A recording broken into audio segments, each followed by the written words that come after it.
The vision of Tom Chuff, Joseph Sheridan Le Fanu, at the edge of melancholy Catstean Moor, in the north of England, with half a dozen ancient poplar trees with rugged and hoary stems around, one smashed across the middle by a flash of lightning 30 summers before, and all by their great height dwarfing the abode near which they stand. The squat's a rude stone house, with a thick chimney, a kitchen and bedroom on the ground floor, and a loft, accessible by a ladder, under the shingle roof, divided into 2 rooms. Its owner was a man of ill repute. Tom Chuff was his name. A shock-headed, broad-shouldered, powerful man, though somewhat short, with lowering brows and a sullen eye. He was a poacher, and hardly made an ostensible pretense of earning his bread by any honest industry. He was a drunkard.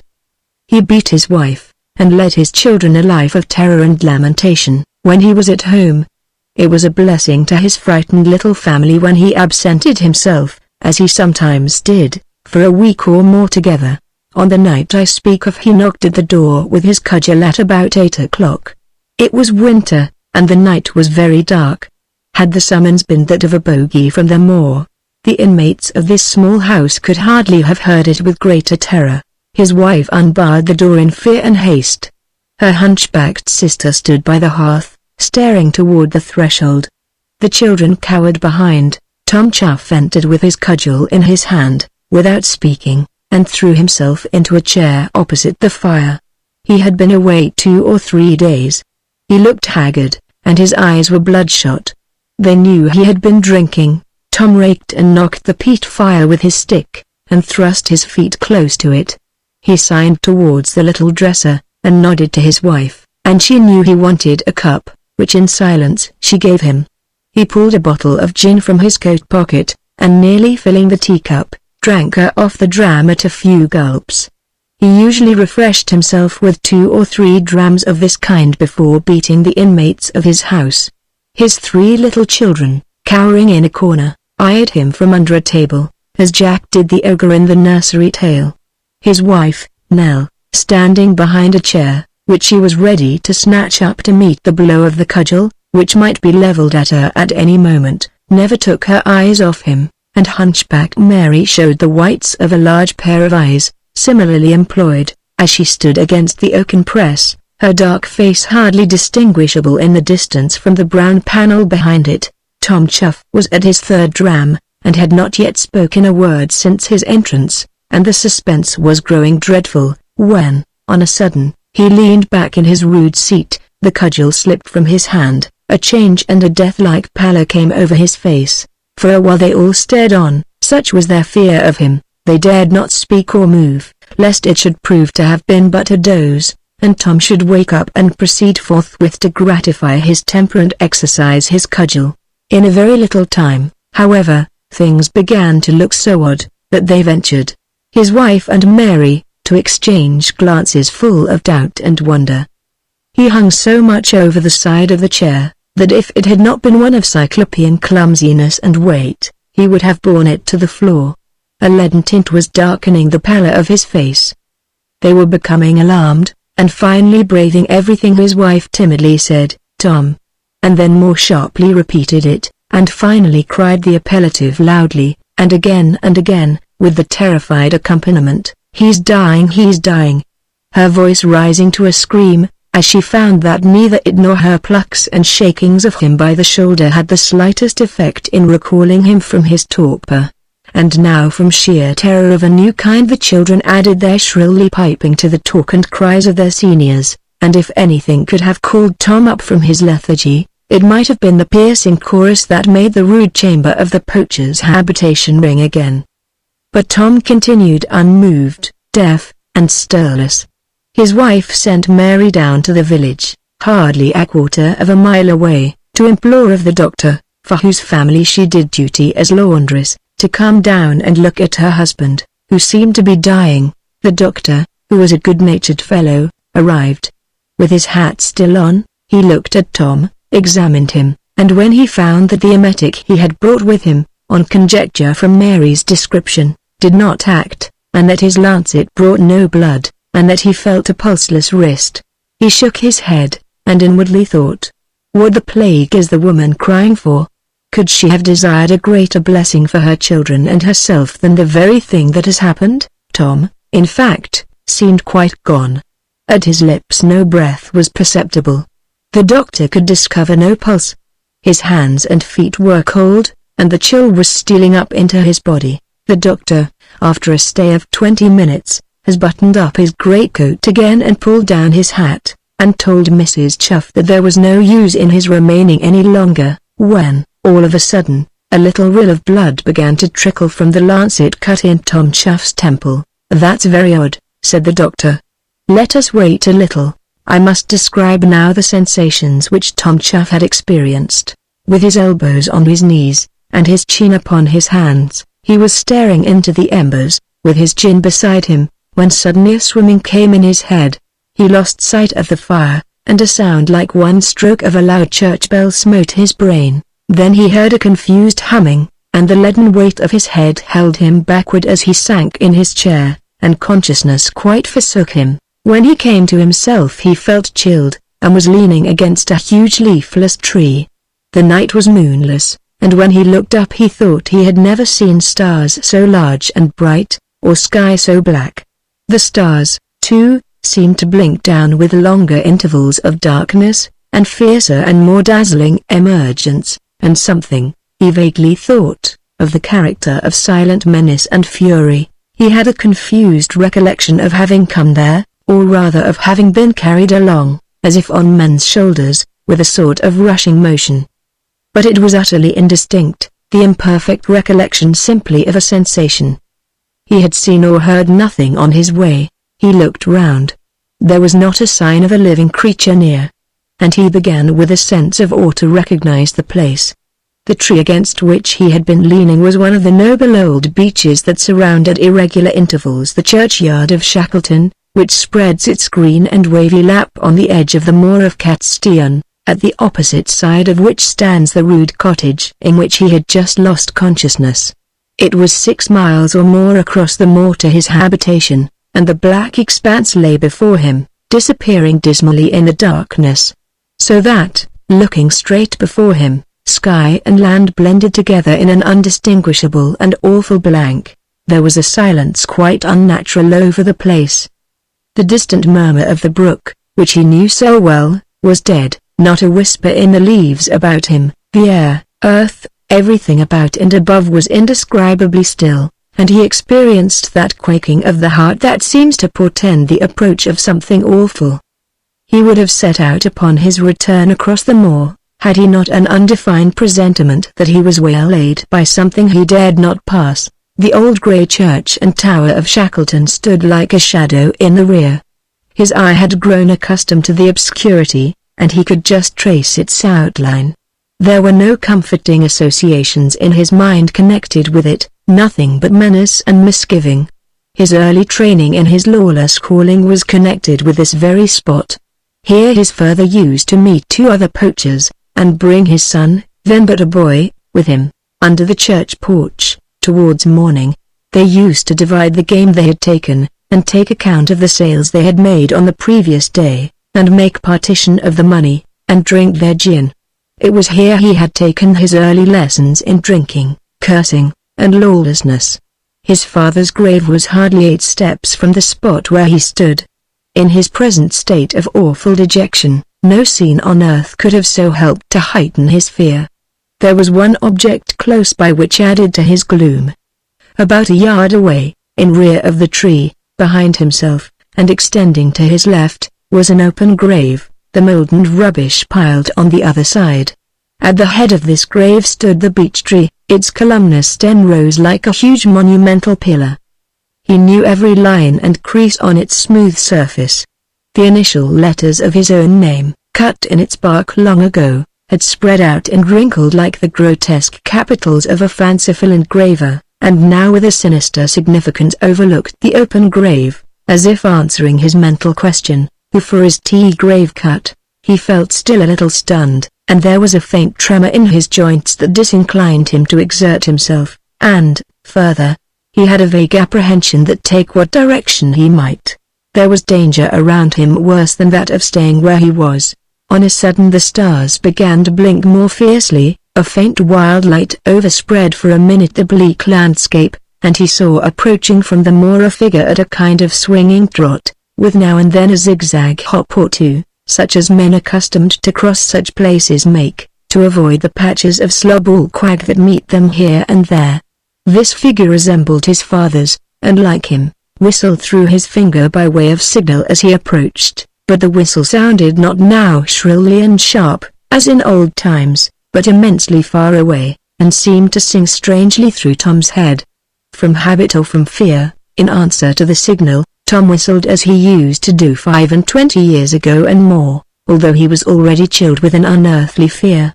Like his father, too, the figure held up the bag that was in his left hand as he drew near, when it was his custom to call out to him what was in it. It did not reassure the watcher, you may be certain, when a shout unnaturally faint reached him, as the phantom dangled the bag in the air, and he heard with a faint distinctness the words, Tom Chuff's soul, scarcely 50 yards away from the low churchyard fence at which Tom was standing. There was a wider chasm in the peat, which threw up a growth of reeds and bulrushes, among which, as the old poacher used to do on a sudden alarm, the approaching figure suddenly cast itself down. From the same patch of tall reeds and rushes emerged instantaneously what he at first mistook for the same figure creeping on all fours, but what he soon perceived to be an enormous black dog with a rough coat like a bear's, which at first sniffed about, and then started towards him in what seemed to be a sportive amble, bouncing this way and that, but as it drew near it displayed a pair of fearful eyes that glowed like live coals, and emitted from the monstrous expanse of its jaws a terrifying growl. This beast seemed on the point of seizing him, and Tom recoiled in panic and fell into the open grave behind him. The edge which he caught as he tumbled gave way, and down he went, expecting almost at the same instant to reach the bottom. But never was such a fall. Bottomless seemed the abyss. Down, down, down, with immeasurable and still increasing speed, through utter darkness, with hair streaming straight upward, breathless, he shot with a rush of air against him, the force of which whirled up his very arms. Second after second, minute after minute, through the chasm downward he flew, the icy perspiration of horror covering his body, and suddenly, as he expected to be dashed into annihilation, his descent was in an instant arrested with a tremendous shock, which, however, did not deprive him of consciousness even for a moment. He looked about him. The place resembled a smoke-stained cavern or catacomb, the roof of which, except for a ribbed arch here and there faintly visible, was lost in darkness.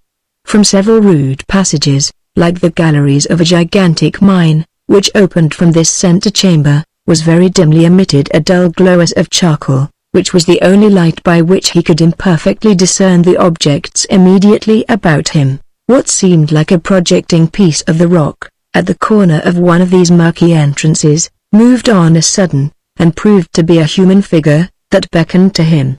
He approached, and saw his father. He could barely recognize him. He was so monstrously altered. "I've been looking for you, Tom. Welcome home, lad, come along to your place." Tom's heart sank as he heard these words, which were spoken in a hollow and, he thought, derisive voice that made him tremble. But he could not help accompanying the wicked spirit, who led him into a place, in passing which he heard, as it were from within the rock, dreadful cries and appeals for mercy. "What is this?" said he. "Never mind, who are they?" "Newcomers, like yourself, lad," answered his father apathetically. "They give over that work in time, finding it is no use." "What shall I do?" said Tom, in an agony. "It's all one. But what shall I do?" reiterated Tom, quivering in every joint and nerve. "Grin and bear it, I suppose. For God's sake, if ever you cared for me, as I am your own child, let me out of this. There's no way out. If there's a way in, there's a way out, and for heaven's sake let me out of this." But the dreadful figure made no further answer, and glided backwards by his shoulder to the rear, and others appeared in view, each with a faint red halo round it, staring on him with frightful eyes, images, all in hideous variety, of eternal fury or derision.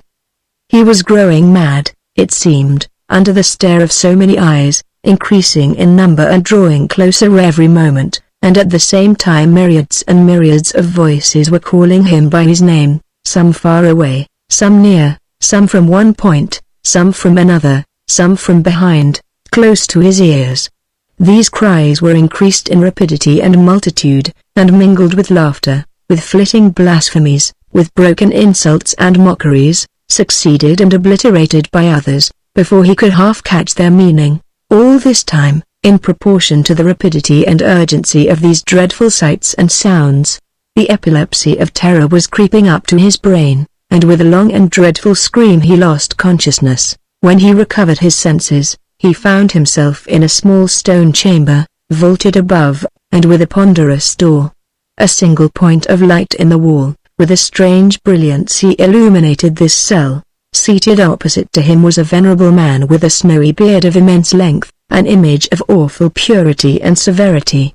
He was dressed in a coarse robe, with 3 large keys suspensed from his girdle. He might have filled one's idea of an ancient porter of a city gate, such spiritual cities, I should say, as John Bunyan loved to describe. This old man's eyes were brilliant and awful, and fixed on him as they were, Tom Chuff felt himself helplessly in his power. At length he spoke. "The command is given to let you forth for one trial more. But if you are found again drinking with the drunken, and beating your fellow servants, you shall return through the door by which you came, and go out no more."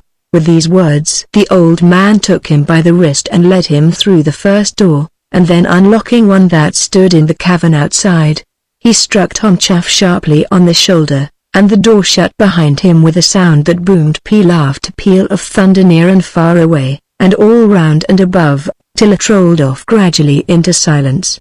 It was totally dark, but there was a fanning of fresh cool air that overpowered him. He felt that he was in the upper world again. In a few minutes he began to hear voices which he knew, and first a faint point of light appeared before his eyes, and gradually he saw the flame of the candle, and, after that, the familiar faces of his wife and children, and he heard them faintly when they spoke to him, although he was as yet unable to answer. He also saw the doctor, like an isolated figure in the dark, and heard him say, "There, now, you have him back. He'll do, I think." His first words, when he could speak and saw clearly all about him, and felt the blood on his neck and shirt, were, "Wife, forgive me. I'm a changed man. Send for't, sir," which last phrase means, "Send for the clergyman."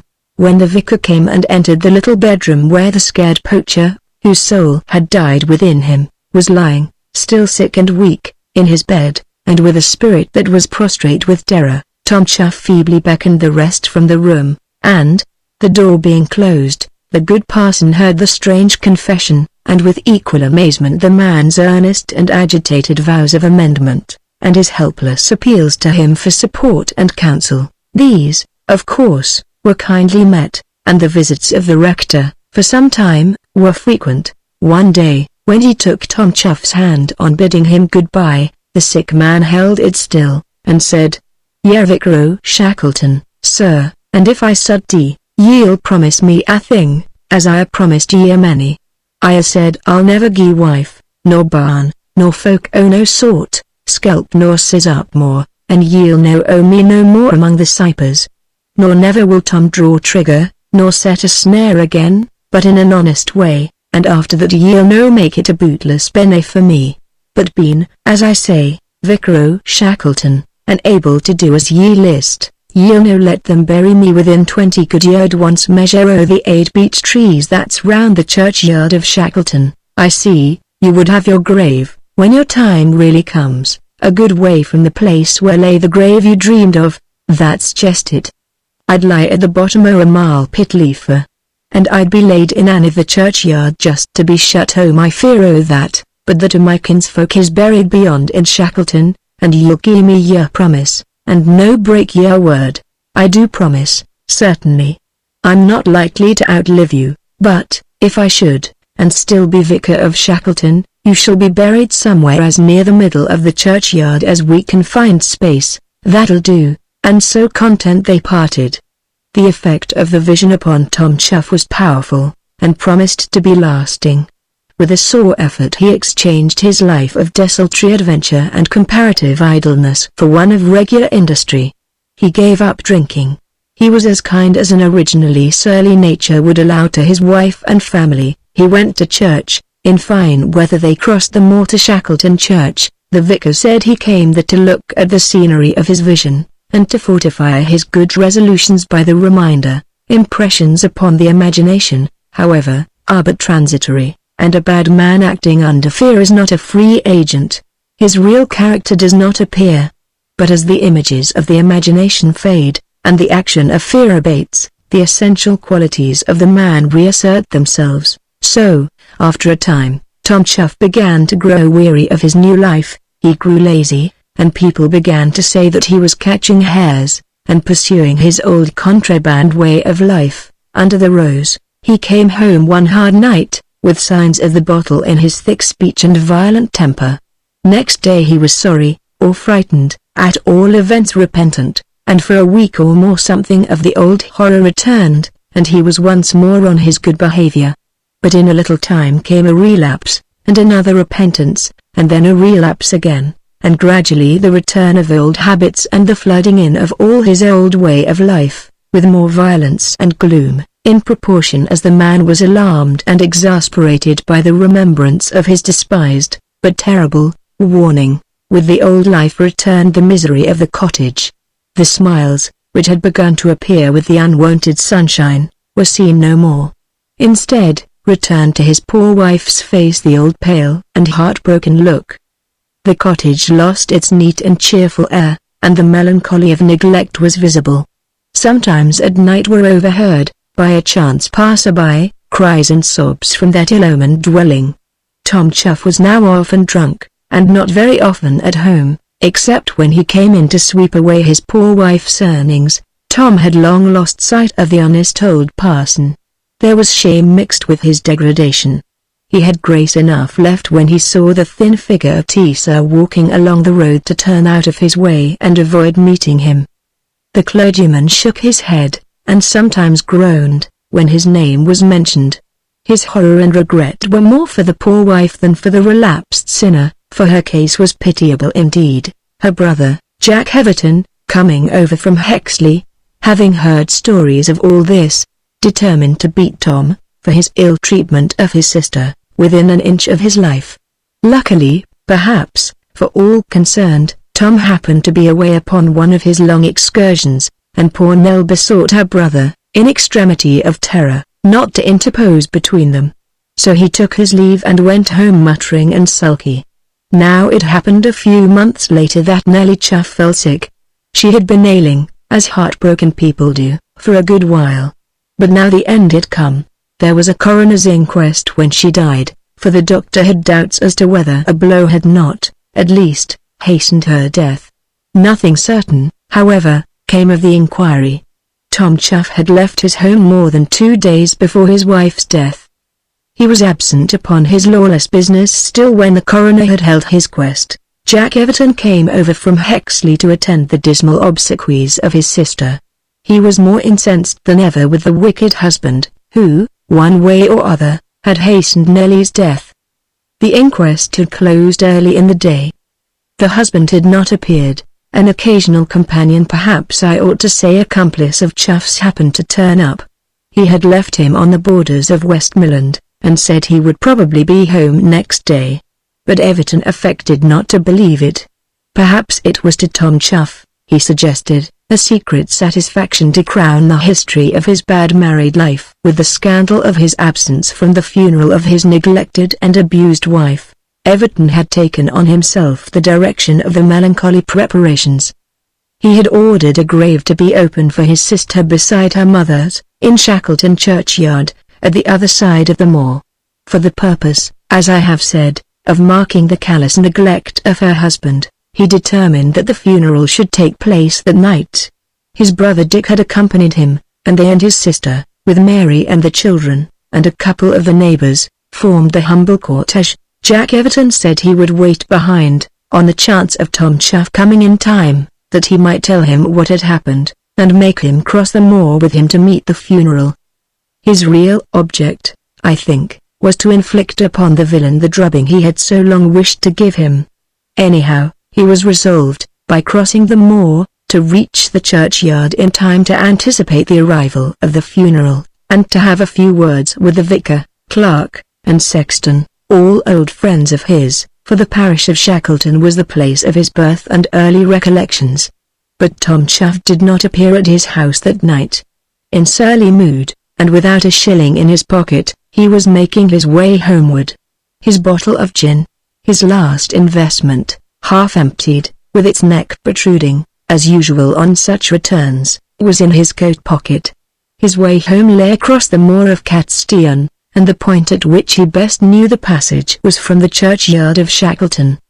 He vaulted the low wall that forms its boundary, and strode across the graves, and over many a flat, half-buried tombstone, toward the side of the churchyard next Catstean Moor. The old church of Shackleton and its tower rose, close at his right, like a black shadow against the sky. It was a moonless night, but clear. By this time he had reached the low boundary wall, at the other side, that overlooks the wide expanse of Catstean Moor. He stood by one of the huge old beech trees, and leaned his back to its smooth trunk. Had he ever seen the sky look so black, and the stars shine out and blink so vividly? There was a death-like silence over the scene, like the hush that precedes thunder in sultry weather. The expanse before him was lost in utter blackness. A strange quaking unnerved his heart. It was the sky and scenery of his vision. The same horror and misgiving. The same invincible fear of venturing from the spot where he stood. He would have prayed if he dared. His sinking heart demanded a restorative of some sort, and he grasped the bottle in his coat pocket. Turning to his left, as he did so, he saw the piled-up mould of an open grave that gaped with its head close to the base of the great tree against which he was leaning. He stood aghast. His dream was returning and slowly enveloping him. Everything he saw was weaving itself into the texture of his vision. The chill of horror stole over him. A faint whistle came shrill and clear over the moor, and he saw a figure approaching at a swinging trot, with a zigzag course, hopping now here and now there, as men do over a surface where one has need to choose their steps. Through the jungle of reeds and bulrushes in the foreground this figure advanced, and with the same unaccountable impulse that had coerced him in his dream, he answered the whistle of the advancing figure. On that signal it directed its course straight toward him. It mounted the low wall, and, standing there, looked into the graveyard. "Whom answer?" challenged the newcomer from his post of observation. "Me," answered Tom. "Who are you?" repeated the man upon the wall. "Tom Chuff." "And who's this grave cut for?" he answered in a savage tone, to cover the secret shudder of his panic. "I'll tell you that, ye villain," answered the stranger, descending from the wall. "I looked for you far and near, and waited long, and now you're found at last." Not knowing what to make of the figure that advanced upon him, Tom Chuff recoiled, stumbled, and fell backward into the open grave. He caught at the sides as he fell, but without retarding his fall. An hour later, when lights came with the coffin, the corpse of Tom Chuff was found at the bottom of the grave. He had fallen direct upon his head, and his neck was broken. His death must have been simultaneous with his fall. Thus far his dream was accomplished. It was his brother-in-law who had crossed the moor and approached the churchyard of Shackleton, exactly in the line which the image of his father had seemed to take in his strange vision. Fortunately for Jack Everton, the sexton and clerk of Shackleton Church were, unseen by him, crossing the churchyard toward the grave of Nellie Chuff, just as Tom the poacher stumbled and fell. Suspicion of direct violence would otherwise have inevitably attached to the exasperated brother. As it was, the catastrophe was followed by no legal consequences. The good vicar kept his word, and the grave of Tom Chuff is still pointed out by the old inhabitants of Shackleton pretty nearly in the center of the churchyard. This conscientious compliance with the entreaty of the panic-stricken man as to the place of his sepulture gave a horrible and mocking emphasis to the strange combination by which fate had defeated his precaution, and fixed the place of his death.